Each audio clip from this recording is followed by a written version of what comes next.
First of all, do we have any newcomers here tonight? First time to one of our meetings? Oh, great. Welcome. Welcome. Got somebody here. If you're not familiar with what Campaign for Liberty is, it's a political grassroots organization whose mission is to promote and defend the great American principles of individual liberty, constitutional government, free markets, sound money, and a non-interventionist foreign policy by means of political activity and education. Tonight's kind of what we do for our educational piece to that. We're going to talk a little bit about what we do for political action. What that all really means is there's two seasons in politics. There's election season and there's the legislative season. And what we do as Campaign for Liberty is we try to bring those two seasons together. And the politicians, what they try to do is keep those two seasons as far apart as possible. They're going to tell you all the great things that they want to do for you when it's time to get elected. And then when they're actually in legislative session, they do all these behind closed door deals and steal your freedoms from you. So our role is to watch what they're doing behind these closed doors and communicate that to the people so that they can hold them accountable for bad votes and bad political behavior. And that's really the bottom line of what our organization is and what we do.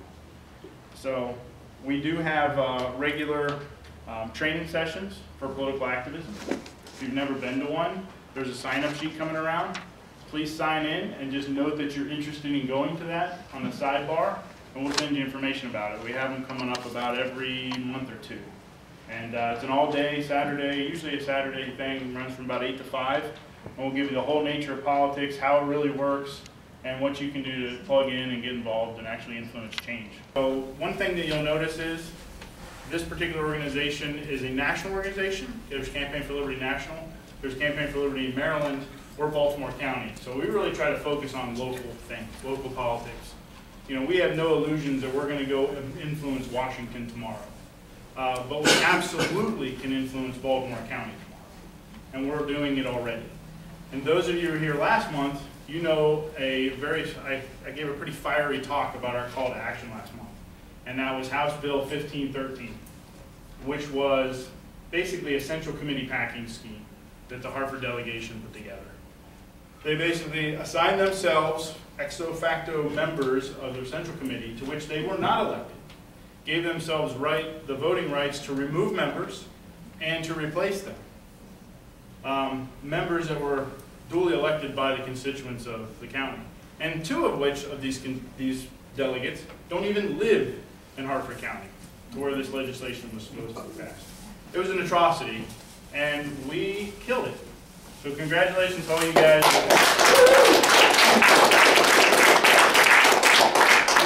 We brought enough pain that they were squealing about everywhere they could squeal. On the news media, in op-ed articles, they were really, really crying. And they should have been, because it was tyranny at its finest. And these were our own Republican delegates that were doing this to us. Can you tell me which two lived outside of Hartford County? Yeah, Schlega and McDonough. Isn't that funny? Because Schlega, when I emailed her, actually turned it around and said, it's no concern to you, you're not in the county. Yeah, what's funny is neither is she. No concern there either. But it was a horrible piece of legislation. We really felt it was going to be just a foot in the door to be spread across the entire state. So we really turned out, and you know, we notified some people, and they put enough pressure on them that it never got out of committee. And we'll keep our eyes open to see if they try to sneak it through next time. But they suffered pretty badly from it this time. So congratulations, and we appreciate your help on that. Next up is going to be headliners. This is some news articles that you may not see on mainstream media. If you've been to any of our meetings before, I tend to bash, you know, CNN, MSNBC, even Fox News, because the reality is they don't cover real news. Some of the worst legislation to ever pass our country was the National Defense Authorization Act, NDAA. Not one news station covered that. Not one mainstream media news station covered it. It gave the executive branch of the government the absolute authority to detain a U.S. citizen indefinitely without trial forever. And it passed. And it was never brought up on mainstream media. So That's a problem. Now, the rest of the world, if you watch any of the other news media stations in other countries, it was all over other countries' news media. They couldn't believe that was happening in the United States. So what I do is I kind of go online to try to get some of my news because I find it a little bit more insightful. And so what I've done is I've just compiled a list of just headlines from news articles. I don't have time to go into each one, but just to give you a snapshot of some of the stuff that's going on. Colorado crime levels see little change since marijuana legalization. So that's good news. In fact, it actually had a tick down in crime levels since legalization. Colorado approves retroactive reversal of marijuana convictions. So anybody who was previously convicted of marijuana possession, they're looking to release them. Oh, that's Colorado. Mm-hmm. Colorado. Maryland Governor O'Malley to sign the marijuana decriminalization bill here in Maryland. Americans who don't know where Ukraine is are more likely to support military intervention. That's from a poll. So if you can't identify it on the map, we'll be all for going after it. Monsanto and company are pouring money into defeating county measure to ban GMOs. Ohio's newspaper suing the federal government after 2 journalists were detained by the military. U.S. reportedly starts supplying Syrian rebels with anti-tank weapons. Some interventionists there. IRS pays out $55 million to whistleblowers on 2013 tax evaders. So people who tattletaled on someone got money from the IRS. Unbelievable. Lawsuit over American drone deaths tossed out by a U.S. judge. These were citizens of the United States that were killed by the drone strikes in Yemen. The U.S. judge said that doesn't count. Military drone crashes near Pennsylvania elementary school. I don't know if you guys heard about that. But a drone crashed within miles of Pennsylvania elementary school. Actually, from near where I'm from. $6 billion worth of contracts misplaced by the State Department. They just don't know where the $6 billion went. Telecoms could be forced to collect even more metadata under Obama's NSA overhaul. So where he was supposed to overhaul the NSA to make it more transparent and not collect as much data, it's actually going to have the reverse effect, which Justin Amash from Michigan actually warned about. Inequality gap between the super rich and the poor continues to widen. Confirmed the NSA conducts warrantless searches on Americans. That's not really news. Pentagon plans 3-fold cybersecurity staff increase to counter attacks. Pentagon, 3-fold staff increase. The student loan debt tops $1 trillion in the U.S. The former U.S. President Carter is open to pardoning Snowden. I don't know if you caught that. I thought that was pretty cool. The NATO chief said answer to Russia is more military spending. That's his answer. What was the question? What we should do with Russia. Attorney General Holder wants gun tracking bracelets. Anybody follow that? Anybody hear this? That's scary stuff. Taxpayers to spend $400,000 for a camel sculpture in Pakistan because they wanted the embassy to blend in with the locals. Military police detain journalists and confiscate their equipment, and they also proceeded to delete all their pictures and stuff off their equipment before they returned. The establishment GOP joined Democrats to kill anti-Obamacare bill in South Carolina. Rebellious Republicans are attempting to resurrect it. So, there's not a whole lot of difference in the parties, unfortunately. Reid said, Obamacare delay, this is from Harry Reid, the Obamacare delay is because people are not educated about how to use the internet. I can't make this stuff up. Idaho governor signs emergency legislation nullifying all future federal gun laws. That's pretty cool. Property owner is arrested, charged with a felony at a public meeting for talking too long after the city stole his property. So, it's pretty crazy stuff going around here, but that's why we're here, folks. We're trying to take back our liberty one little piece at a time. It didn't get this messed up overnight, and it's not going to change overnight. So the tide's turning. If you're following any of the news, there is definitely a liberty movement growing and building in this country. And frankly, it's very exciting. We're making headway right here at home. Legalization. Colorado approves retroactive reversal of marijuana convictions. So anybody who's previously convicted of marijuana possession, They're looking to release them. Oh, that's Colorado? Mm-hmm. Colorado. Maryland Governor O'Malley to sign the marijuana decriminalization bill here in Maryland. Americans who don't know where Ukraine is are more likely to support military intervention. That's from a poll. So if you can't identify it on the map, we'll be all for going after it. Monsanto and company are pouring money into defeating county measure to ban GMOs. Ohio's newspaper suing the federal government after 2 journalists were detained by the military. U.S. reportedly starts supplying Syrian rebels with anti-tank weapons. Some interventionists there. IRS pays out $55 million to whistleblowers on 2013 tax evaders. So people who tattletaled on someone got money from the IRS. Unbelievable. Lawsuit over American drone deaths tossed out by a U.S. judge. These were citizens of the United States who were killed by the drone strikes in Yemen. The U.S. judge said, it doesn't count. Military drone crashes near Pennsylvania elementary school. I don't know if you guys heard about that. But a drone crashed within miles of Pennsylvania elementary school. Actually, from near where I'm from. $6 billion worth of contracts misplaced by the State Department. They just don't know where the $6 billion went. Telecoms could be forced to collect even more metadata under Obama's NSA overhaul. So where he was supposed to overhaul the NSA to make it more transparent and not collect as much data, it's actually going to have the reverse effect, which Justin Amash from Michigan actually warned about. Inequality gap between the super rich and the poor continues to widen. Confirmed the NSA conducts warrantless searches on Americans. That's not really news. We all do that. Pentagon plans 3-fold cybersecurity staff increase to counter attacks. Pentagon, 3-fold staff increase. The student loan debt tops $1 trillion in the U.S. The former U.S. President Carter is open to pardoning Snowden. I don't know if you caught that. I thought that was pretty cool. The NATO chief said answer to Russia is more military spending. That's his answer. What was the question? What we should do with Russia. Attorney General Holder wants gun tracking bracelets. Anybody follow that? Anybody hear that? That's great. Scary stuff. Learner. Taxpayers to spend $400,000 for a camel sculpture in Pakistan because they wanted the embassy to blend in with the local surroundings. Military police detain journalists and confiscate their equipment, and they also proceeded to delete all their pictures and stuff off their equipment before they returned.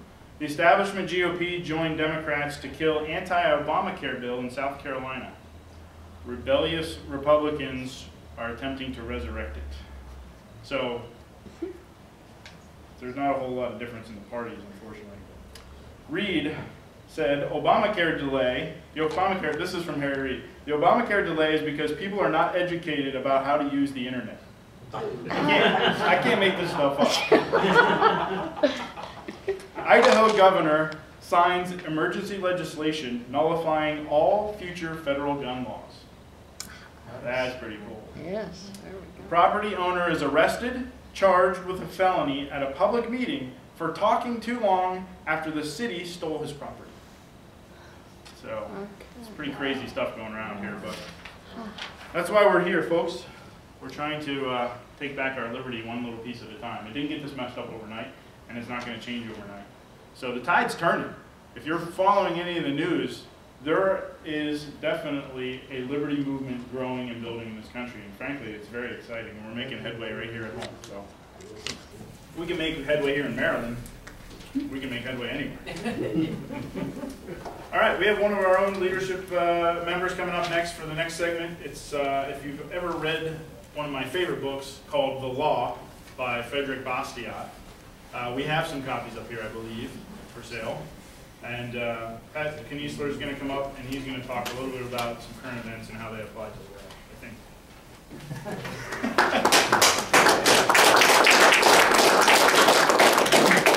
Close enough.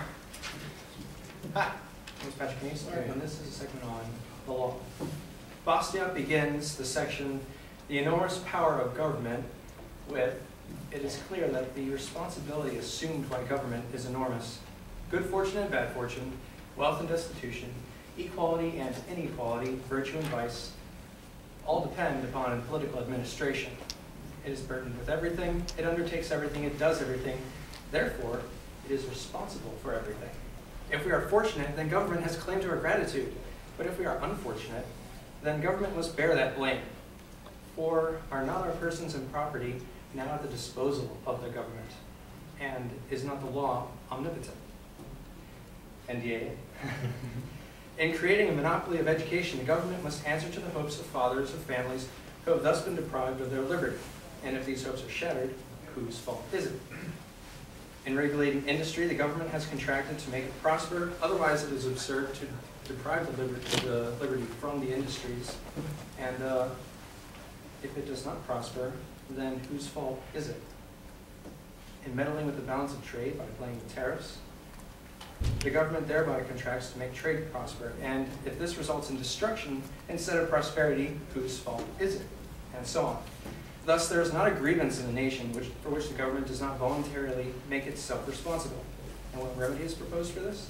To extend indefinitely the domain of the law, that is, the responsibility of government. Frederick Bastiat is so useful because he even then laid this out very plainly. He knew that the organization of property is very prominent in the decision of liberty or plunder. And so he dives straight into the next section with his customarily forceful arguments.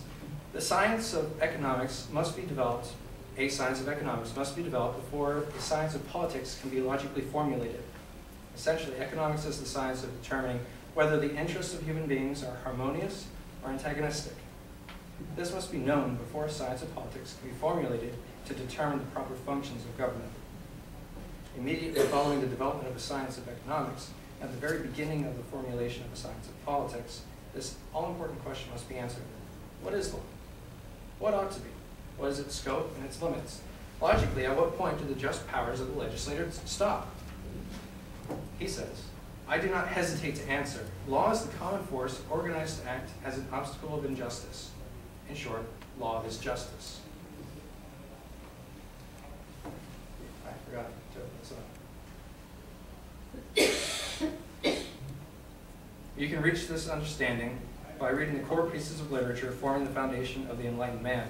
In order to regain our liberty, we all have to make an effort to see the world as it really is. Thank you. It was written in 1865 by a French economist and journalist, and it's brilliant. It applies today as clearly as it would have back then. And what's astounding to me is when I was reading it, he actually uses the United States of back in the early 1800s as a model of the very form of government that he is trying to explain. Yeah. And he draws these parallels in the book, and you know that he's talking about the United States, and it's kind of neat to see how far we've come from what he's modeled and what he's used our country as an example to where we are today. It's mind-blowing, really. So, by all means, they're only $8. All proceeds go to help our organization fund us. We're 100% volunteer group. We don't have anybody on paid staff, and so we pass these tax caps around, ask for any donations that you may have. This helps pay for literature, robocalls, and putting pressure on politicians when they make bad legislation or that's like all the time. Right? No, exactly.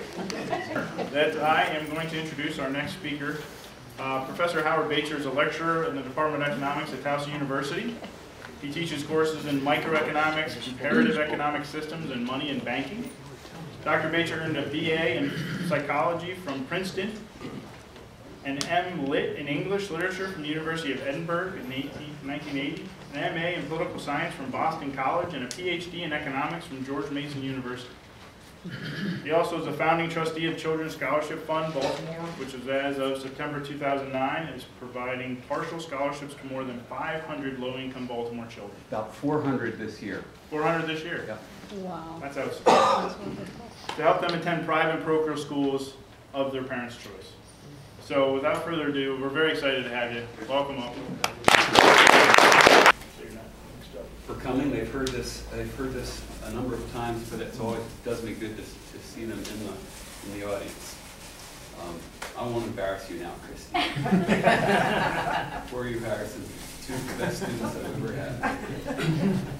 had. My task, as I understand it, is to help you guys understand better the economics of the minimum wage. A lot of it is pretty basic. A lot of it is basic arithmetic, really. But the politicians either don't understand the arithmetic or they don't want to understand the arithmetic. So here's what I plan. Let me just sort of look over my outline. Here's what I plan to go over. And I'll try to make a lot of it a little bit interactive because I think that'll be more interesting for you and it's what I'm used to from the classroom. First of all, just sort of the basic arithmetic that explains why minimum wage laws cause unemployment, if they matter at all. And that's the main thing for us who care about liberty to be able to articulate to other people. Sorry, I almost started right in on it there. Let me go back to my outline. So we'll talk about that. Then I'll spend a little bit of time on this question of how can it really be true that higher minimum wages will cause unemployment? There are a number of responses I've had from students, so I'm accustomed to dealing with them. For example, why don't, would employers really lay people off? Don't they need a certain number of staff in order to run their businesses? So we're going to address that and sort of question, is it really true that minimum wages cause unemployment? That's the next part of it. And then I want to spend a little bit of time on the fact that minimum wage laws don't typically cause as much new unemployment as a simple economic analysis would anticipate. There's something else going on, and I want to talk about that something else going on. In other words, when minimum wages are raised, employers don't just cut back on their workforce. They do some other things also. So again, I want to give you as rich an understanding of the minimum wage as I can. Then I want to address the perfectly sensible argument that my good friend Melissa Groves, who teaches labor economics at Towson University where I am, and she's a wonderful person and a terrific economist, she supports the minimum wage. And I'll explain to you why she does and why I think her reasoning is not valid. But it's going to be important for those of us here want to matter in the campaign, the general campaign for liberty. So it's valuable to understand what people are saying and why. So I want to get to that. Then a little bit of time on the history of the minimum wage, at least the history of the federal minimum wage, which goes back to the New Deal. I want to spend a little bit of time on who supports the minimum wage if it's not really low-wage workers. And that's a irritating, disgusting, infuriating story itself. Then I want to talk about some of the justifications that are given for the minimum wage by good people, many of them who want to believe in a minimum wage. I want to get to the ethics of it. Geez, I've got too much to cover, don't I? The ethics of it, and then maybe I'll get to then I've got some sort of easy, fun, punchline kind of final comments to make. And maybe I can get myself through this quickly and we can just have sort of a general discussion. That might be more useful to you than having me just present. So first of all, the basic arithmetic of a minimum wage. Why do minimum wages cause unemployment? Let's take a little thought experiment. Suppose you have your own, you have a business and a young, poorly skilled young person, young man, young woman comes to you to ask for a job and you say, well, what can you do? And it turns out on a little bit of discussion that he or she is very poorly educated, doesn't read very well, doesn't figure very well. And so you think the best use I could make of this person is you figure that this person, if you hire him or her, will bring in maybe $6 worth of value to your company in an hour. What's the most you're going to be willing to pay that person in an hour if you think he or she will bring into your company only $6 worth of revenue in an hour? $4. 50 cents. Theoretically, it would be $5.99, right? If you think the person's going to bring in $6, you're not going to pay him more than that because you lose. Suppose you have to pay that person $7 an hour. You lose, if you're right in your judgment that this person brings in $6 worth of value and you pay $7, you lose $1 in the first hour, $2 in the second hour, $8 by the end of the day, 40 hours by the end of the week, and you're just systematically losing money. So the basic insight about the minimum wage is that people can't afford to pay workers more than what they're really worth to the enterprise. So anytime a minimum wage is put above that level, those people who can't earn as much as the minimum wage can't be employed, at least not legally. Now, we ought to be able to say any questions and call it a night there. The implication of that is that there's some wage at which any of us in this room are going to be unemployed, right? If the minimum wage is put high enough so that it gets to be at a level higher than what you and I are able to bring to our employers, they'd have to let us go because they'd lose money hiring us. I like to tell my students there's some wage at which LeBron James would be unemployed. You know, the most valuable people in the world. Another thing that's important to realize is that for related reasons, for obvious reasons, the minimum wage law affects the lowest skilled people. I doubt there's anyone in the room who's working for minimum wage. Who are? You are? With a bachelor's? Yeah, I have a bachelor's degree and I work minimum wage as a delivery driver for Jimmy John's. My hunch is that you can find a higher paying job somewhere. Right, but I also think it's condescending to look down on minimum wage workers. Like, yes, it's unskilled labor, like, by definition, but I mean, I don't like that term because I think it devalues, like, that level of labor. Okay, fair enough. But certainly there are different levels of skill, higher and lower skill. Right, I mean, it still requires skill. Like, it's a complete misnomer to say that it's unskilled because it still requires, like, skills we take for granted, possibly, like, being able to deal with customers or time management. It's things as simple as time management. Yeah, fair enough. Okay. Yeah. So when I talk about higher and lower skilled workers, maybe I should use the term higher and lower valued to their employers. There's different work is of different value to people, and people who are what's your name, sir? Drew. Drew, you make it difficult for me here because I have to make sure what I say is courteous to you. Howard, all work done honorably is all honorable. All work done honorably is honorable. Yeah, absolutely. And I would say I'm one. I've been a dishwasher, a roofer, and I think if you went around the room, and I'm going to use the term older people, that most of the older people in this room have done. Have worked for minimum wage. I mean, yes. I've been a ditch digger, busboy, dishwasher. I was a ranch hand. A ranch hand. I clean toilets. Unemployed. Larry cleaned toilets. So. Service garage. Doesn't get much worse than that. The point is, let's take the focus off the individual and put the focus onto the tasks. Certain tasks are worth more to employers than other tasks, right? And there's some people who don't have my guess is that Drew is probably worth a lot more than minimum wage, but I may be mistaken in that, Drew. That's my guess. That's my guess. I'm going to assume for the rest of the evening that you are, or that the tasks you can do are worth more than minimum wage. So the minimum wage affects those who don't have the skill, the education, to earn for their employers whatever the minimum wage is at that time. So it's the lower skilled, lower opportunity people who are affected by the minimum wage. And that has always seemed to me to be there's a terrible irony there, because those who support the minimum wage do so, many at least, not all of them as we'll see, but many good-hearted people who support the minimum wage do so because they want to see disadvantaged people make more money. Good for them.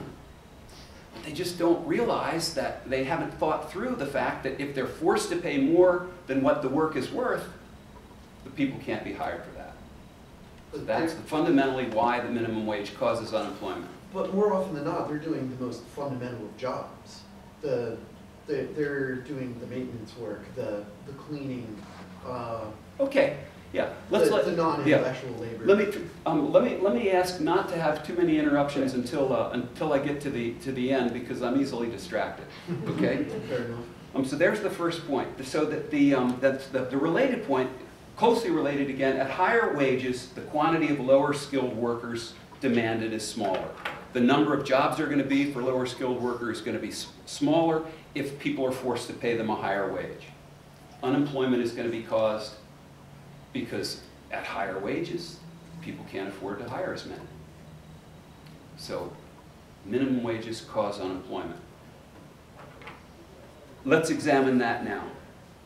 Often my students will say, well, but is that really true? How is it? Suppose the minimum wage goes up. The manager of a McDonald's needs to have a certain number of people to run the store.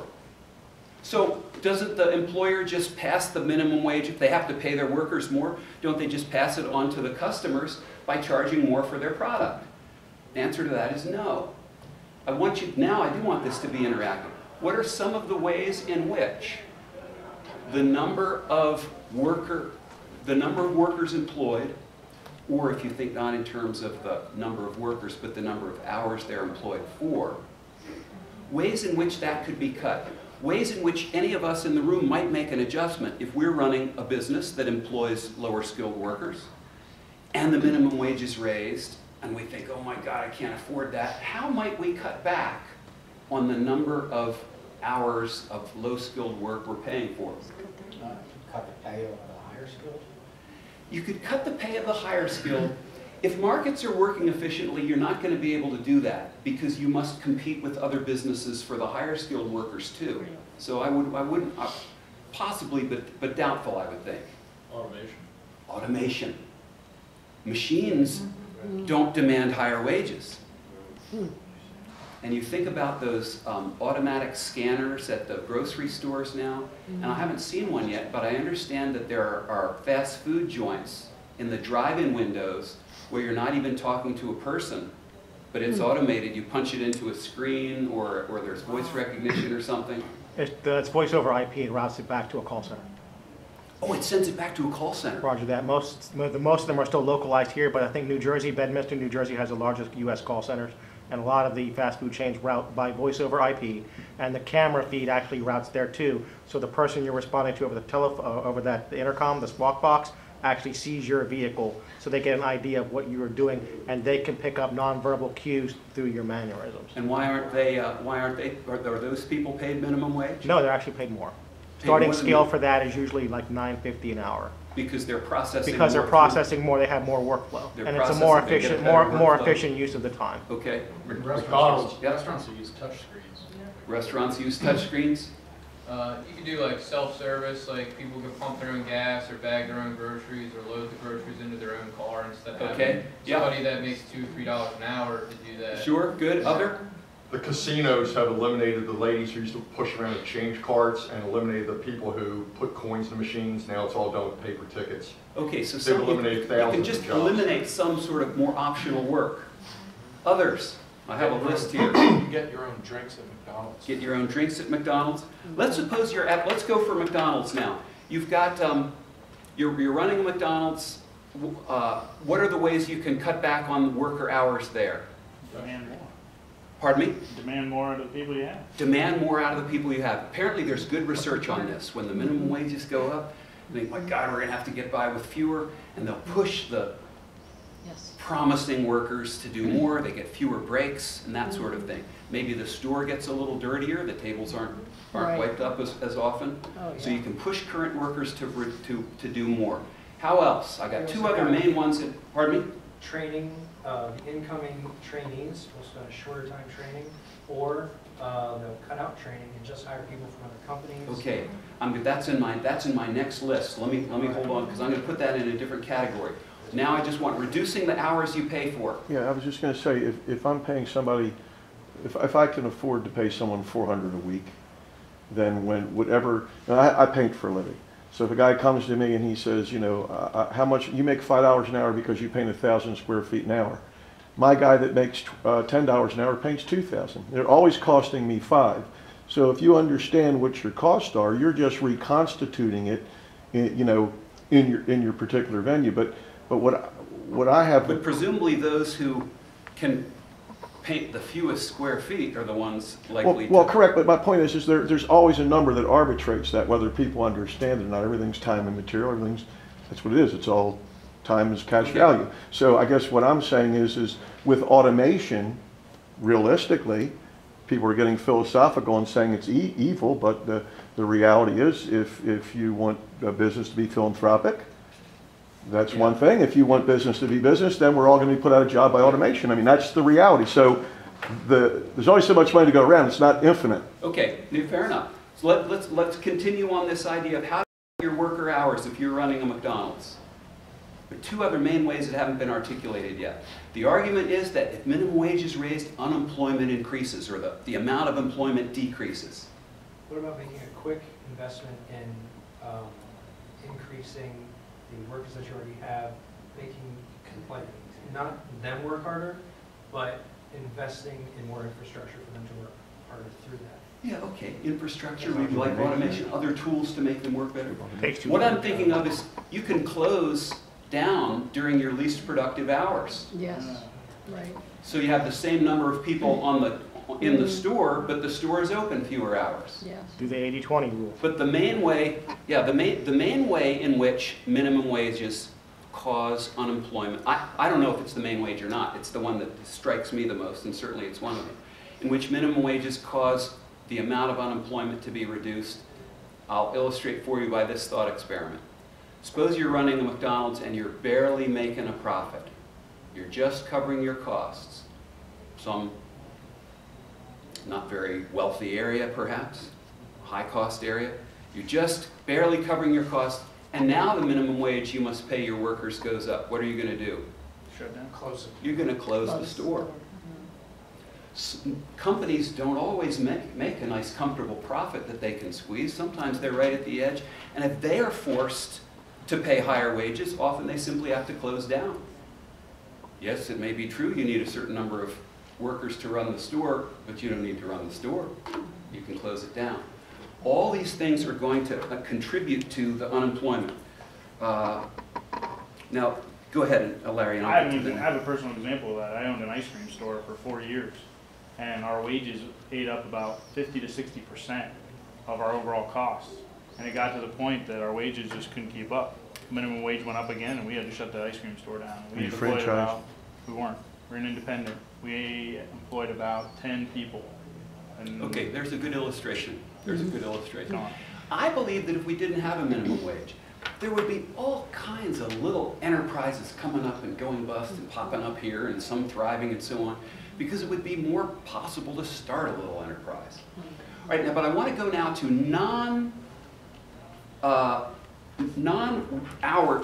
non-monetary compensation. You mentioned this, okay? There are other ways. If you can't see a lot of the studies that have been, and boy, this is a hot topic in academia now and in the blogosphere. All the economics blogs are constantly talking about minimum wage because it's a subject that President Obama has brought up. So there's a lot going on it. And there are studies that show that when minimum wage is increased, there's not a lot of reduction of employment. There's some, it's measurable, it's definitely there, but not as much as we would expect. So in getting ready for this presentation tonight, I did some research and I discovered that there's been a lot of work done on non-monetary cuts. You mentioned one. What was it? Come back. Training. Yeah. If you got to pay somebody more, you can have less time to train him or her. And some economists have measured this, and the on-the-job training and the other sorts of training available goes measurably down when minimum wages go up. And that training is often a low-skilled worker's ticket to higher earning, to higher paying jobs. So it has an important long-run effect. You know what else you could do? Other thing, yeah, go ahead. You can hire people and call them interns and not pay them. Yeah, that's right. If you can get interns, kids who will come and be interns for the sake of what it looks like on their resume, yeah. Yeah, Unpaid interns. happens a lot. In fact, let me riff on that a little bit. When I have students who I can tell are upset with what they're learning in micro, they don't want to think that the minimum wage is a bad idea, and if they make a sort of a moral argument and it's just not right for people to be paid so little, I like to play the intern card on them. I say, okay, well, I have a question for you. Sort of disconnected to this. How many of you are looking for a good internship to go on your resume? And the hands go up all around. Non-paid internships, how many of you are willing to take a non-paid one? Hands go up all the way. So you're not exploited? You're going to be working, and not only are you not going to be paid minimum wage, you're not going to be paid anything. Isn't that wrong? And they get a funny look on their faces. And so then I asked them, why do you do this? Why would you do that? They say, well, it's for the experience and to show on my record that I've been busy and working at these things. And I said, it's exactly the same thing for the poor kids from low-income areas who are trying to get onto the job ladder to begin with. They want to show they have some experience. They don't expect to stay at a minimum wage job their whole lives. They want to get started. And minimum wage laws cut off the bottom rungs of the employment ladder. They make it hard for kids to get the training they need to graduate to better jobs. Okay, other non-monetary compensation cuts. One is, we had the training is one of them. That's one on my list of 6. Other ideas? Kristen? Pardon me? Lower benefits. Another study that I read about today says that health benefits measurably decreased as the minimum wage goes up because the employer can only cover so much cost, and if you've got to pay more in wages, you can pay less in health insurance premiums. There's more work in the same hours, you've told me that. Job security tends to decrease. Schedule flexibility. Paying people more, you can't afford to be so flexible with the work time and the work demands as you've talked about. Okay, so that's what I had on that. Let me take a moment and address this argument that my colleague Melissa Groves makes in favor of minimum wage. And this is one that you should know about because it's respectable now. To be able to make this argument shows that you're very knowledgeable. This is what's known as the monopsony argument. How do I present this without a blackboard? You wouldn't want it on the blackboard either. It can be easily demonstrated that if there's only one employer, so there's no options for workers, in that sort of a situation where there's only one employer, it can be easily demonstrated that forcing businesses to pay more than they would choose will increase employment rather than decrease it. Take my word for it, it's a simple graphical demonstration, but the key is there's only one employer. How relevant do you guys think that is to the world we live in? Not very relevant.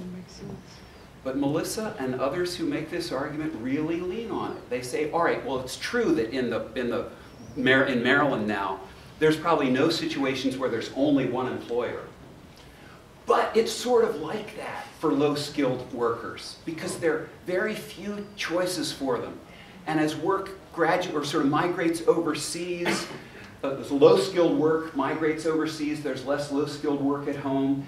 So there are fewer and fewer jobs for low-skilled workers.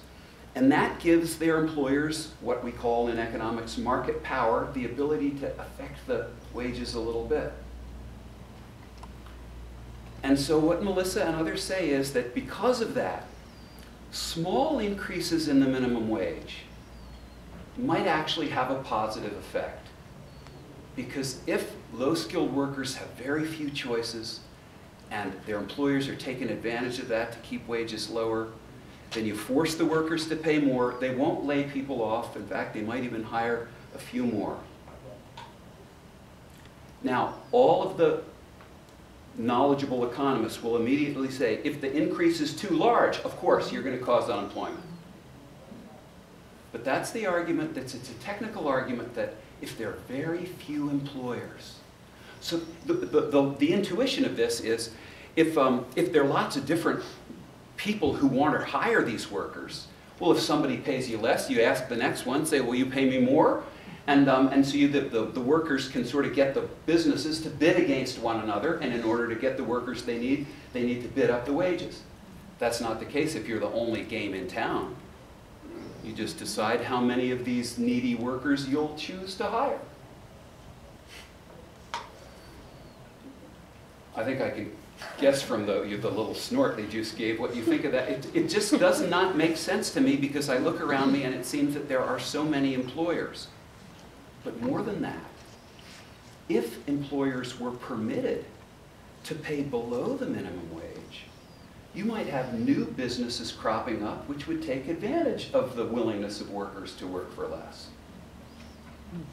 Go ahead, Drew. What would you say to then that, sure, you have more employers popping up, like you said, in this, I guess it would be a hypothetical situation, if like the minimum wage was abolished entirely. So employers now have a chance to pay like a bare minimum that they can to their employees. So the employees still would be trying to work full time, but they would be being paid less, so that would require them to seek out more employment, start taking on second or third jobs like they are now, because they still aren't being paid enough either way.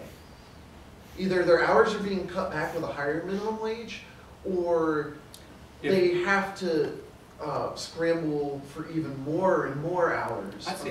See if I can say back to you what you're saying. If we get rid of the minimum wage law so that people were free to pay less, employers would do that to the extent that they thought it made sense for them. Right. So workers might be working for substantially lower wages and think, well, geez, if my hourly wage is so low, I got to work more hours in order to have the income that I need. Did I get that right? Correct. Yeah. Okay. Yeah, but I think that's the case there with many people in this room. It's to some extent it's true for me, because I would like more income than I have. I'm not paid as much as I would like, so, well, in some cases I come unpaid to things like this because I just enjoy it so much, but I take other lecture jobs and seminar jobs. What you say is true, and we might regret that people have to work more hours in order to earn the income they want. But if the alternative is what I'm describing, you have a minimum wage in place and that means that some people can't get any work,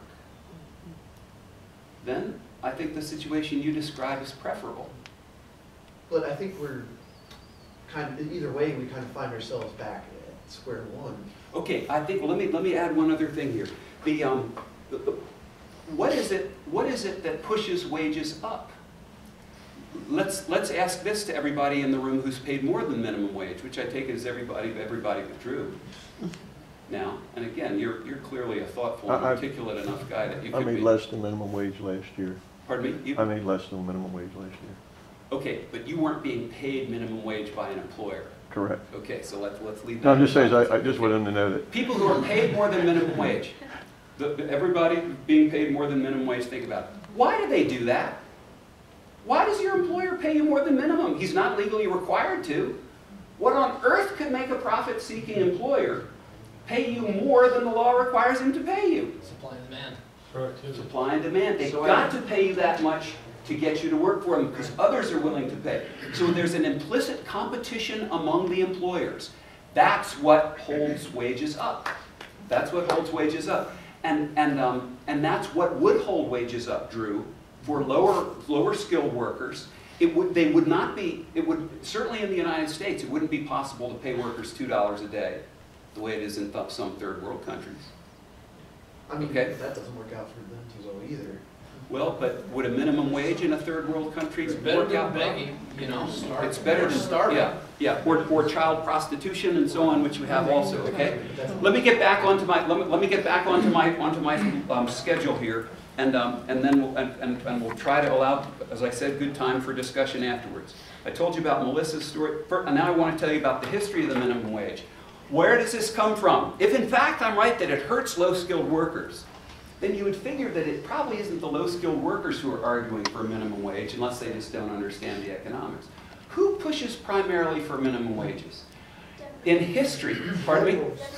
Democrats, Yeah. the Republicans aren't so great on it either. In history, the federal minimum wage began during the New Deal, and it was pushed for not by low-income workers, but by the industries, the textile industries of Massachusetts and New Hampshire in New England. Because, and this might sound familiar, the textile industry was moving to the south, to North Carolina, South Carolina, where people would work for lower hourly wages, and they still did good work. So the owners of the textile companies were gradually closing mills in the north, where they had to pay workers more, and moving them to North Carolina, South Carolina, where they could pay the workers less. So who was pushing for a higher minimum wage nationally? The workers and the employers in the north, the businesses in the north and the politicians in the north, who wanted to keep the jobs in Massachusetts. The way that would work is that if there is a national minimum wage, which forces the mills in the south to pay as much as the workers in the north are being paid, the mills won't move. So it's a way for the northern workers to keep their relatively higher paid jobs at the expense of the workers in the south who would have had more jobs, albeit at lower wages. So it was a special interest activity there. It's the special interest behind it, not the working poor. Okay? And if you want a reference on this, I can send you an article on it. Related to this, it's not just the textile workers and the at that time, but the main supporters, one main interest group supporting the minimum wage now in the United States, I want to illustrate with this. Larry, can you give me this? I've got a thought experiment for you. Okay, can you read this? Here's the background to this. If I go, no, all right, just ignore that for a second. Suppose you're a general contractor, and among the things you need done is to get a ditch dug. Okay? You need a ditch dug. You're in business for yourself, you need a ditch dug. You have these two options. You can hire 5 guys with picks and shovels at $6 an hour each, and they say that we'll get the ditch dug for you in an hour. Or you can hire this one guy with a backhoe. He charges $34 an hour. He says, I'll get the ditch dug. Who would you hire? No, 5 guys. It's only 30 If you hire the 5 guys, how much is it going to cost you? $30. 30 bucks. If you hire the guy with the backhoe, how much is it going to cost you? 34. 34. Okay, so who are you going to hire? You're going to hire the 5 guys with the picks and shovels, okay? But now what happens, and there are 2 locations I want you to think about. One is the USA, you're familiar with. The other is the RSA. I'll come to that. In both locations, the way people argued was as follows. I can't think of a way to get a punchline out of it. We're going to imagine that this backhoe operator is a union guy, okay? He's getting union wage of $34 an hour. And what he argues is as follows. This is exploitation.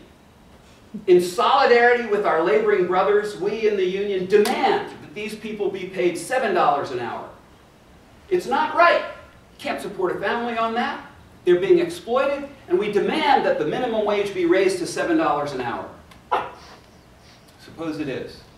How much is it going to cost you to hire the 5 guys with picks and shovels? 35.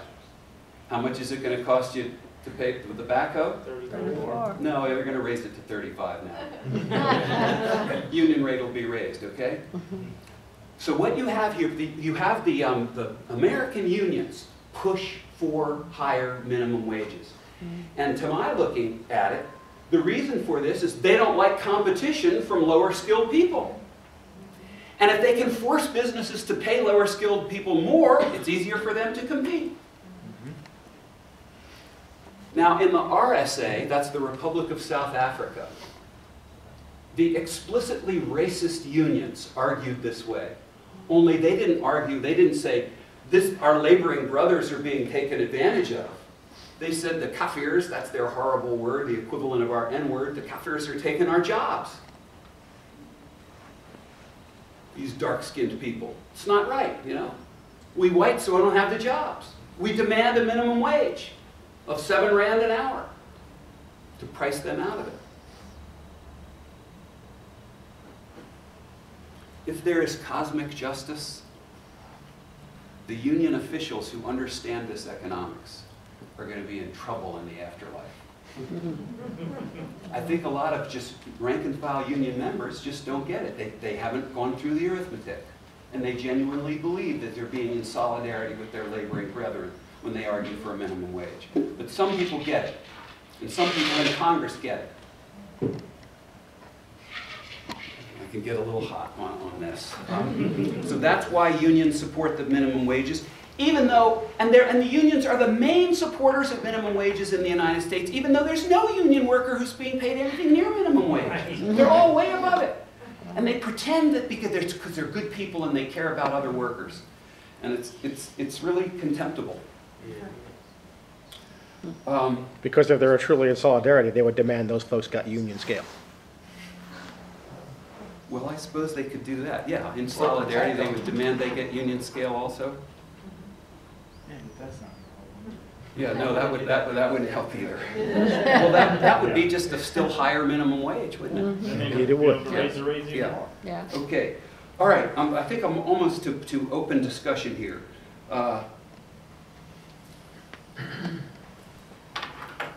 Do some people benefit when a minimum wage is raised? Do some low-skilled workers benefit? Sure. The ones that All the ones who keep their jobs benefit. The ones who lose their jobs lose. So there is this trade-off. There are benefits to the to higher minimum wages. Some people do get paid more, and we need to recognize that. And some economists will argue about the minimum wage along these lines. They say, well, listen, as long as the benefits to those who are paid more now are greater than the losses to those who aren't paid at all, on net, it's a good thing. My friend Melissa argues a little bit this way, not quite so baldly. But she'll say that if a little bit of a minimum wage, she recognizes that usually minimum wages will cause unemployment. But if there's more income going into the poor communities as a result of a higher minimum wage, that benefit offsets the harm to those who've lost their jobs entirely. There are two difficulties with this. One, philosophical and ethical, which I'll get to in a second. But the economic difficulty with it is that it doesn't look at the long term. It says just, well, the increases today in income to those who keep their jobs would be greater than the losses to those who lose their jobs altogether. If the gains are greater than the losses, well, then we should go for it. But if you look at the long run, you look at these guys who have lost their jobs and didn't get on the job ladder and say, well, what do they do next year, and the year after that, and the year after that? What's the consequences for the welfare system and crime and so on if they can't get onto the job ladder? And I think if you look at those dynamic, if you look over time and think of the cost to society of having especially, young men, a lot of young men idle, it's a problem. And it's a problem that continues over time. So I don't think the static snapshot, well, let's look at the increase in income versus the decrease in income, I'm not sure that's valid on economic grounds. But then this to me, the next argument I give you, I'm sure you're all familiar with it and sympathetic to it, is to me Trump, it's the only argument we need. And that is just that it's not right for some people to tell other people at what rates they may work. It's not our life, it's his life or her life. It's simply wrong for some people to tell others, sorry, you may not work at a wage rate that's acceptable to you. Being paid by someone who would like to hire you. The employer is willing to have this labor relationship, the employee is, you both agree to it, you both see it benefiting your life, we don't permit it. It's just wrong, it's a violation of sacred liberty. All right, I hope you don't mind that little digression from economics into philosophy. We love philosophy. One other, here, give you some little bits to finish with before we have a general discussion. It is interesting now, it's really interesting about the psychology, the philosophy of economics and politics, to look at how many trained economists will say they support a small increase in the minimum wage. People defending the minimum wage who should know better, and looking hard for excuses, for reasons to say, well, this unemployment effect is really not that large or it won't happen. I recommend to you the blog Cafe Hayek. It's by my friend Don Boudreau at the George Mason University. It's a lot of nice, short letters to the editor in which he just zings some one economic matter. It's Cafe Hayek, it's terrific. Within the last week or so, he had one on there that he sort of addressed to the, all the people who claimed that at higher wages, that it wasn't true that at higher wages fewer workers would be employed. Those who said we aren't going to have this disemployment effect. And his challenge was, name me one other thing that people pay for that they don't buy less of when the price goes up. Anything. Because what we're saying here is when the price of labor goes up, we buy less of it. And that's what we call the law of demand. When things get more expensive, generally speaking, people buy less of it. So we say, name me anything else about which this is true. And if you can't name me anything, and probably you can't, then you need to explain to me, what is it about lower skilled labor that is so different from every other good or service we can think of? And it's a very powerful argument. The basic intuition of a minimum wage, well, if people have to pay more, they won't be able to hire as many, is pretty compelling. So there's that one. I think I have two more here. I say this one to my students, for those who think, no, the minimum wage couldn't cause unemployment. It's the, I've always believed in a minimum wage. We want poor people to have higher wages. So I say to them this way, if the minimum wage, sometimes I'll connect it to what that guy Teddy Kennedy used to say. He used to bluster. He used to bluster. The American worker needs a raise. The American worker deserves a raise. And he would imply that there wasn't going to be anybody unemployed. So I say to the students, look, if it works, if the minimum wage raises people's incomes and doesn't cause any unemployment, why are we so cheap about it? Why would President Obama stop at $10.10 per hour? Make it $10,100 per hour. For that matter, make it $10,100,000 an hour. We could all finish out the day and retire. But of course, you stop and think about it, our employers couldn't pay us that. They couldn't afford it. In exactly the same way, the Safeways and the Wendy's and the McDonald's and all, some of them can't afford to pay more than what they're paying now. They can't afford to pay a $10.10 minimum wage. One last thing maybe. Yeah, I did that one already. Okay, so that's my presentation. Let's have a discussion or questions. I'll be happy to take any questions you have. Yes, sir. Would you say it's also fair to say that reducing the minimum wage would increase output due to the added amount of labor that's employed, yes, and reduce cost of living? Yes, yes, good for you. I should have mentioned that. Yep. Anything that reduces the amount of resources going into production is going to reduce the standard of living overall, because we have to produce what we consume. So yeah, minimum wages, by putting some people out of work, are going to mean there's less stuff produced. That's going to reduce standards of living overall. It's not clear who's going to be affected, but yes, absolutely. Yes, sir. My experience with economy, and it's more philosophical, is that economies flourish based on the money cycling back to the people that invest it, and that the power structure would have to be set up for that. So if you look, I'm 53 years old.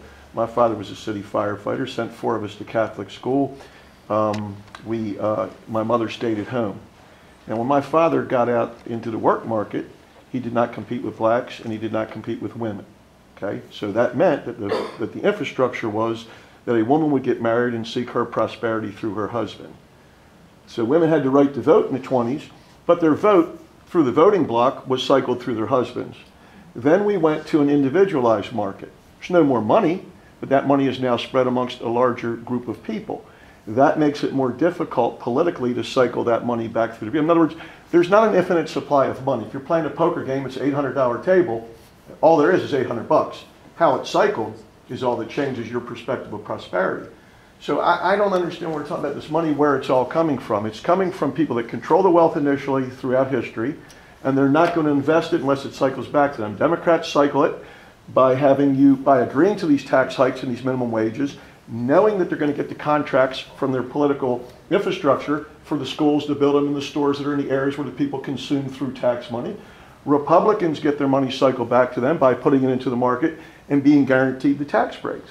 But it's not any level of prosperity is going to be reached for us when we think that we can compete in the economic system, either through minimum wage, because it's not possible. Using your theory about the $10 million an hour, if suppose we did have that realistic burden, you'd find out where all the money comes from real quick, and you'd find out how restricted it is. Yeah, I think I'm having a little difficulty following you, but I think I understand the main point here. What's your name, sir? Tony Selesky. Tony, nice to meet you. Tony, I always find it difficult, even as an economist, thinking about the money. It's easier for me to think about stuff, goods and services. And as my friend Anthony Davies says, money is just the conveyor belt. Really what you have to pay attention to in the economy is goods and services. Ultimately, goods and services trade against goods and services. Money is just the conveyor belt. Money is the medium of exchange, worth nothing on its own if it can't be exchanged. And of course it can be inflated if they produce too much money, or you can have terrible deflation if there's not enough out there. So it's a little hard for me to follow that. But I like the focus on investment. Well, because I can clear it up for you. What I'm saying to you is, if I hold all the money in this room, what is anybody in here going to incentivize me to spend it when I hold it all? I don't need you. Well, okay. Right? What I'm saying is you need me. No, what I'm saying is that's what dictatorships are. They don't need you, so they can exploit you. Now, the only other way to incentivize people is to give them this belief that if you cycle money or invest in them, that they're going to achieve a level of prosperity. But that is always rigged to go back to the person that is lifting you up. You are able to recognize it through the unions, or well, then you have this. I'm just dense. Maybe I'm having. You're not dense. It's just that we're living in this and we're discussing this, and well, in the United States, we're in an exchange economy, right? My wife's an attorney. I'm a college professor. You provide painting. There's all these people out here who are providing goods and services for one another, and we use money to facilitate that. Well, where do you get your money from? Where do you get your money from? I guess I get it. I'm embarrassed to say it, from the state of Maryland. Okay. Well, no, don't be embarrassed. No. What I'm saying is, and so I wish I was hired by a fully private. But wait a minute. You're making my point. That's not a bad thing. But so you got it from that pile of money. Well, if you don't hire me to paint your house, so how am I going to badmouth the state? This is what we all do. Let's badmouth the state. Well, most of the people in this room are subsidized by the state in their job and their ice cream shop and everything else, because guess what? Most of the people in Maryland work for the government, which they're pulling out of the federal system. So what I'm saying is, I just have this impression people think that money comes from some machine, and it doesn't. It is just what you said. It's just an exchange mechanism. Okay, so if you work for the state and you give me $300, that gives me the opportunity to buy a car from your dealership. That $300, it's being calculated as $1,200, but it's really $300 being exchanged. Oh, I see what you're saying. Yeah, just the money. Let's go on. I'm having trouble. That's okay. It's too profound for me, but that's okay. I know where I'm at. Okay. I'm going to make a point here. Capital comes from savings. So somebody works somewhere, and then they live beneath their means, and then they save the money. So in your business, Tony, if you live beneath your means, let's say you have a good year, and I'm in business for myself, and I've had good years and bad years, so I know exactly what you were talking about earlier.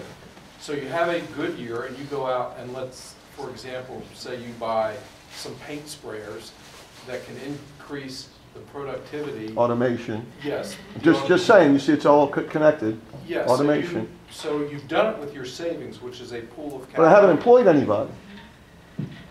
And then what happens is don't worry about that. Well, no, you should worry about that because then the theory becomes convoluted. Now I'm into automation, inescapable. That's what you're telling me. That's right. So you've made more money. Now you have more capital.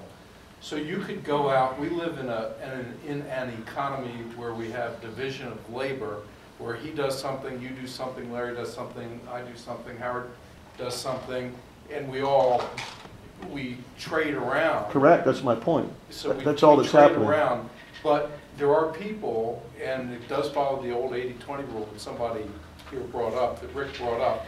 20% of the people will save money, and probably 80% won't.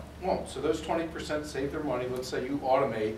Now all of a sudden you have more money to spend, so you go out and buy a boat. It has nothing to do with paying anybody, any more painters or anything like that. But the boat that you bought, you have to put gasoline in it, you keep it at a marina, and that's where the money circulates. What you, not because I don't want to dominate this, but then your children, what you talked about internships, right? Right. Those children you're sending to school, that equity you built, Yes. you're investing that because they're not self-sustainable. My father got out of the military and got a job. When my mother used to get $2 worth of gas, the guy used to pump the gas. Now they're in a bulletproof booth, Right. and the gas is $4 an hour. So I hear what you're saying, but what I'm getting at is there's no getting around the fact that it's cycled. You can rationalize it how you want, but it's cycled. Let's go to somebody else, okay? Yes, I ma'am. was going to say with minimum wage, and I guess it applies to Drew because you said he has a bachelor's degree. So you have Drew, who you know has gone to school, so he works hard and knowledgeable, but then you have somebody else who, like you said, poor neighborhood, the education system wasn't so bad. So if you say, I have to pay you 7 or 10, do you want the person who went to college and you know it shows some initiative and dependability, or unfortunately the person who you're not so sure is not as well educated, so again, that person's hurt. Yeah. And with the economy the way it is, so many people with college educations are looking for have to get those kind of jobs. Let's return on their college investment that you paid for. I understand your case against the minimum wage. I mean, it makes sense to me, and I understand how people that aren't academics, they don't get it. They're just like, hey, we just want to be paid more. You know, they think that it's that simple wave of wand and you get paid more. I don't understand the economics professors that advocate for it. Like, why don't they understand the logic of it? I mean, That's a hard question. I've been trying to figure that out for a long time. I think that's in my point. I'm sure recruitment or whatever's up there being like, yeah, raise it, you know? My hunch, and this is worth nothing really. My hunch is that it's such a loaded topic now that people, even if they know better, will say they advocate a minimum wage because they want thereby to send a signal about themselves to anyone who might be listening that I really care about other people. I care about disadvantaged people. There you have it. It's an emotional thing. It's not an economic thing. Patrick is saying that it's what did you say that The people that you hear are getting paid in either currency or social. Yeah, okay, that's a way to think about it. The people you hear are being paid either in money for it or in social capital, that is the esteem in their community.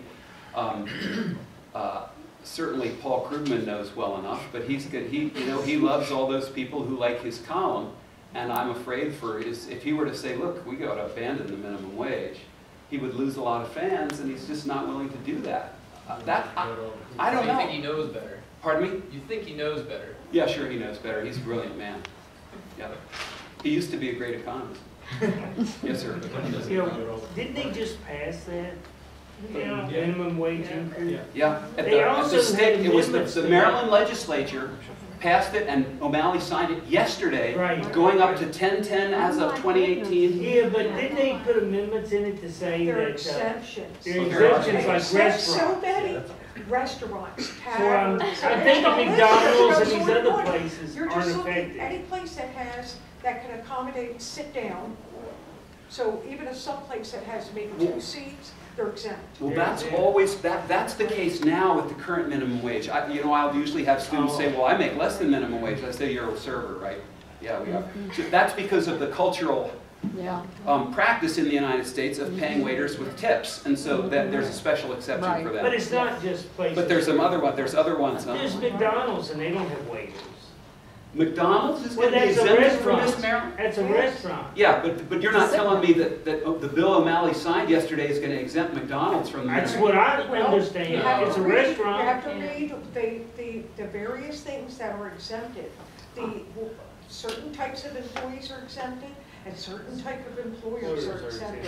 And it's so broad, you can really interpret that in Oh, so that's many very different interesting. ways. So they've got. So I may be wrong, but I thought. I know I looked nothing at of it that. today, and so many things are crossed out with various different versions. It's really hard to make out, but I'm like, look at this list of exemptions. It was a long So day. who actually gets them? Right. It gets to the point where it Going didn't up look for like 2 years. anybody was getting the increase. I thought when they first were starting to implement the 10-10 wage increase, it was for like federal employee, it was like a federal employee minimum wage or something. Well, let's not spend more of our time on it, because we can just look it up and get the information. Let's go here and then the back. I'm just curious, I'm sure it varies state by state, but what are the actual consequences of violating minimum wage laws to employers or employees? I don't know. Business? Fines. Fines probably. I don't think there's prison time, it's fines. And Yeah. it would- I assume it's fines. Yes, So ma'am. I'm just gonna ask, because the one thing I wanted to do before this meeting was call up somebody over in the state government and say, can you mathematically or tell me how you got the minimum wage? What process went into just picking the numbers?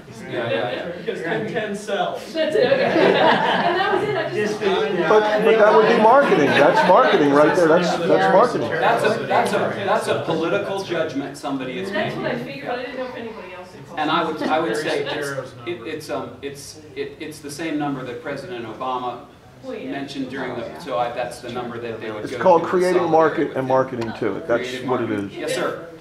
Isn't the minimum wage also good political? Yes. Because Absolutely. politicians, the only thing they do now Try to is go go out to these poor neighbors and say, hey, you're not getting paid 10-10. But the guy's taxes are going to go up, what he's buying is going to go up. So what real benefit did he get other than the fact that some politicians It's election. tell him? Yeah. Well, it's the benefits, there certainly are political benefits because people don't understand the basic arithmetic. But the tied in with those political benefits, though, are the very real benefits to the unions. Certain special interest groups really benefit from it, and they'll put a lot of money behind it. So there's certain interest groups that benefit, the politicians will benefit from it. And then there's this sort of signaling that I'm a good guy. It's not just the special interests who benefit, but it's also the fact that in politics you want to always come back with another fight. So the idea is if they create all these exemptions, then people say, oh, this minimum wage law passed, well my wages should go up. Then when they don't go up, then there will be the sense of moral outrage, and that will give the party in power a chance to come back with the next fight and say, oh, we need to rally this group, and this group, and that gives them a chance to build all these single issue groups around that issue for the rest of the bill for 2018. One of Don Boudreau's posts on Cafe Hayek was about this some time ago. I think it was Don. And, or at least some time ago, whoever it was said, and why don't the politicians index the minute? If they really want to just give the workers a wage, why don't they index it to the cost of living? And his explanation for that was they want it to come up periodically so they can push for it and pass a higher minimum wage and say, what a great guy I am, I raised your wages. Yes, sir. Well, unions are for it too because quite often their contracts are negotiated on some multiple of the minimum wage. Yeah, I don't know about this. He's saying that some unions sometimes have contracts that are negotiated on the basis of some multiple of the minimum wage. That's this ripple effect argument. And so I guess there are some things like that. I don't know. I have no knowledge about that. But yeah, if you work for somebody, if you're on a contract that is pegged to the minimum wage, you'd love to see the minimum go up if that means you're going to get pushed up proportionally. True? Well, I have somewhat of a long argument that I would like to make. So if if you would feel it'd be better to see that for the end or something. Why don't you and I do? Why don't you? I'll listen to after. Let's keep it moving faster now, and I'll be happy to give you a response after we sort of break up formally. Yeah. I kind of think the minimum wage for me, anyway, I find a little humorous because I'm in the lawn and landscape and fertilizing. I put an ad in the paper, what, $10 an hour, so I wouldn't get any phone calls. I had to start, and I got friends in the painting business, so I don't know if you've experienced the same thing. $13, $14 an hour, I started getting some phone calls, even them are real questionable. I hate to say it, but if you provide me with a name and social security number and go through my payroll, they're mostly illegals. They're hard working, they get $15, $18 an hour. So when I hear somebody complaining about minimum wage, the jobs are there, they just don't want to do this type of work. That's why I'm really scratching my head. You get rid of minimum wage, I'm still paying $15, $18 an hour. You know, so if you're not happy driving for where you're doing, the jobs are out there if you're willing to do the work. So I'm just kind of baffled. But you've got to pay, I'm interested in this, because, and I would guess that partly it's because you got to really work, you've got this demanding work. What's your effective hourly cost per immigrant of questionable immigration status? What's the low end for you? What is it? And I shouldn't put it that way. What are you paying him? Get somebody in the door. I start them at 14, 15, and usually in a matter of weeks, if I can trust them and they're great, I'll work them up to 18. Now the bigger companies, Brickman and all that, they're a little lower, but I think they're average 12, 13. But they usually work out a deal. They usually have a company that brings them all in. You know, one of my, I won't mention names. Actually, one of the biggest companies on the East Coast, not last year, maybe 3 or 4 years ago, all their workers came from South Africa. Because they were cheaper, you got to provide them with transportation and housing. And it was still, they were making pretty good money. Nowhere near minimum wage. But you just can't find the people that work at those. You're saying way above minimum wage is there being? Well, I mean, actually, I don't even know, 7 something an hour. I don't know what it is actually. 7 1/4 now, I think. Yeah, we don't. Like I said, I couldn't get anybody to work for that. Okay. And even at $10 an hour back then, forget it. And the ones that are really worth a while, I don't even, you know, I start at 14, 15 because I don't want to deal with anything less than that because I know what shows up. You know, so 14, 15, I get some decent people. And then if I'm happy, you know, I'll jump them up and keep them. Very interesting. You know. True. Short point. I've heard an argument, I haven't seen any kind of like math or statistical anything about because I just haven't had time to look into it or whatever. But I've also heard this argument that higher wages would equate to higher productivity, improved worker morale. Yeah, good for you. Yeah, that's. I'm and glad you mentioned also that. more like money reciprocated into the economy. Yeah, that's an argument you frequently hear now. I think Joe Biden made this claim just the other day, and my friend Don Boudreau had a wonderful zinger in Cafe Hayek on it. Joe Biden said, look, something basically like this. He said, look, if you pay workers more, they're going to be more motivated, you're going to get greater productivity out of it, it's going to be good for the employers. And so Don Boudreau's response was sort of, he said, saying, wow, isn't it interesting to think that the vice president knows better than all these different companies, competing as hard as they can with all these other companies, that he would be the one to discover that in fact it would be good for the company's bottom lines to pay more. You would have thought they'd discover it on their own. So they must be very grateful to the vice president for pointing it out to him. So what I take out of that is, yes, surely it's possible in many different situations that a particular worker might be motivated by more money, and so therefore his harder work would actually produce a better deal for the company. But the whole market process of competition is a matter of people trying as hard as they can to find ways to do their business better. And it just is not within the realm of possibility to me that systematically across the country businesses would be leaving money on the table because they're too dumb to realize that with just a little increase in wage, they'd increase their profits. I just can't believe it. Because of the process of competition, the process of competition finds the people who find the best ways to make profit. So it's a valid kind of a thing, but I think that the competitive process takes care of that, Drew. I think it's inconceivable to me that it wouldn't.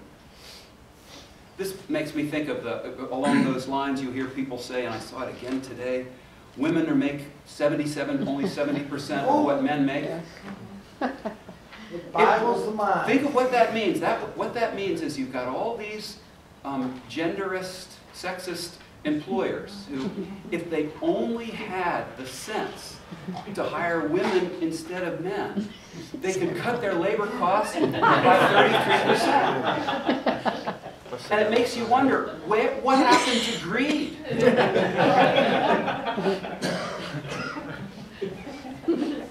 That do it? I think so. Okay. I have one more segment to do. Mark Baskerville is going to talk about our call to action. In the beginning of this meeting, I talked about an opportunity for you to get engaged in the political activism side. Mark's going to talk a little bit about some of the things that we do for you to be able to get engaged. So Mark? Yeah, so yeah, just going back to what Larry started with, talking about how we're trying to connect the election season with the legislative season in the minds of voters in our county. Now that the weather is getting nice, we'll be starting to do some marketing campaigns, basically going door to door, dropping off literature on various issues such as the rain tax. Unfortunately, we probably won't be doing minimum wage because it's just not well understood enough. It would probably just piss a lot of people off if we tried to fight that, and probably wouldn't help our car up. If you've been here for the Red Fox 4 training, you'll understand why we don't choose minimum wage and we choose other issues. So I'll just be passing around a quick sign-up sheet here if you're interested in hearing about when we have any lit drops coming up. I'll be emailing you guys or calling you guys. So this is not like a mandatory thing if you sign up. If you just want to be informed or be posted about it, I'll definitely keep you posted. And my contact's on the back there of the just the flyers if you have any questions about anything. I'm Mark Baskerville. Right. So, yep. Thanks, Mark. So basically what we do is we pick an issue, just to touch on the Red Fox 4 real quick, and we scored against a bunch of other issues. And the most important things to us are, one, is it going to raise money? You know, is it going to raise money for our issues so we continue to fight battles? Is it going to help our friends? Friends are politicians that vote the right way, believe in liberty, fight for liberty, not just mouthpieces to liberty, like actually are active in doing liberty. Does it hurt our enemies? Does it hurt political people of the political class that vote wrong, that are stealing our liberty? And then lastly, how does this scale on urgency with the issue? Like, is it an issue that is really bad and can seriously strip our liberty? Or is it just like an opportunistic battle where we can raise money and help friends and hurt enemies? If you remember last month, I talked about HB 1513, which I mentioned earlier tonight.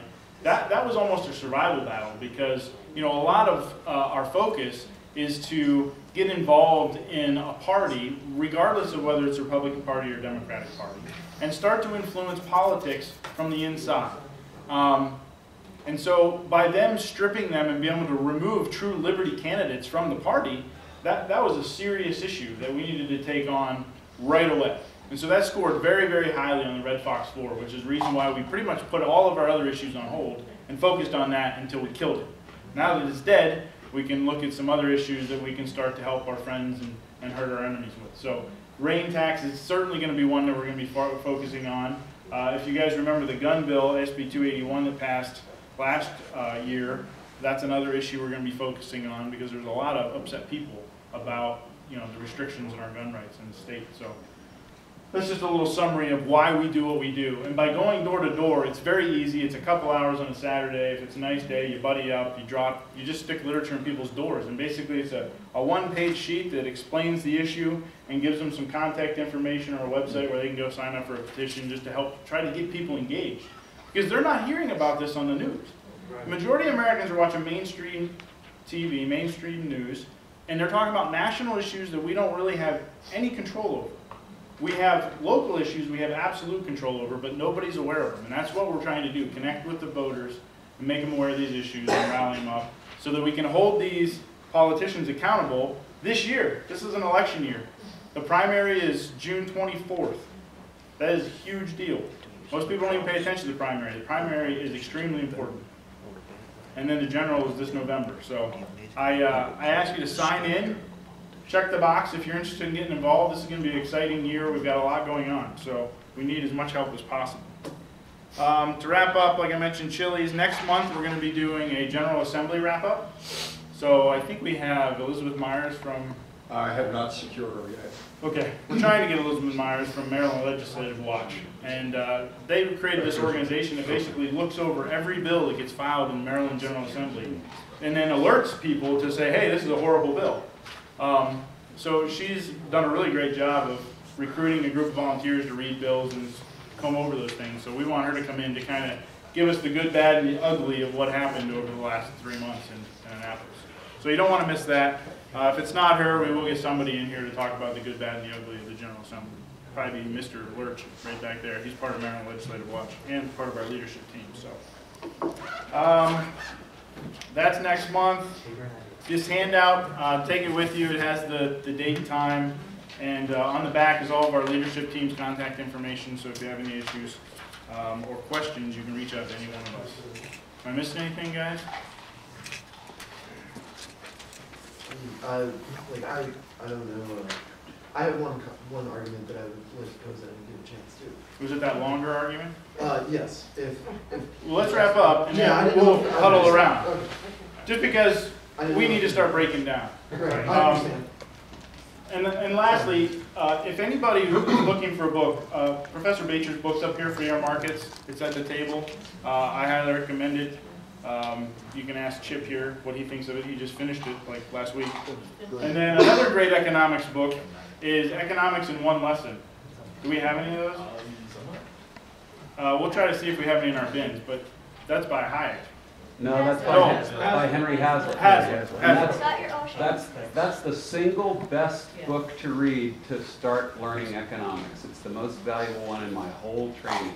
Economics in One Lesson by Henry Hazlitt. Henry Hazlitt. So if you're spurred at all in what we've been talking about tonight, highly recommend you get the book. It's outstanding. It's an easy read, and just work your way through it. He does a great job with it. And seeing as we are coming at things from an economic perspective, to encourage and incentivize you to adopt this book, it's freely available in PDF format. I recommend you download it, get it. If you have Kindles or e-readers, you can then upload them to. I use Kindle. You can upload your PDF, your docx, they'll convert in the subject line, upload it. They'll use a robot. It'll convert it, push it into ebook format onto your Kindle, your e-reader, and you can knock that out, and you'll be on your way. You'll have a good economics primer. There's also an audio book for this as well. You can get it out of Mises. There's also mirrors of Mises that you can grab this. I listen to it in my vehicle as a primer during my commutes, in addition to reading it, and it just hammers home the point to help reinforce what you've learned.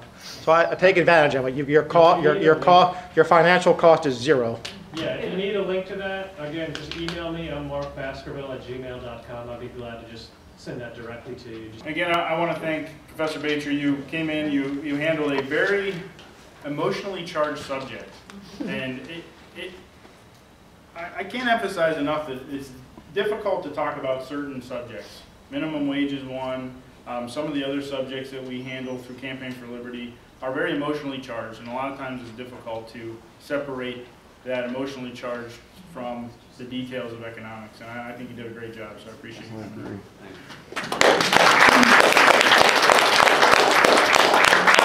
That, we're going to wrap up. If you want to grab circles and talk about issues, by all means, go ahead and do it.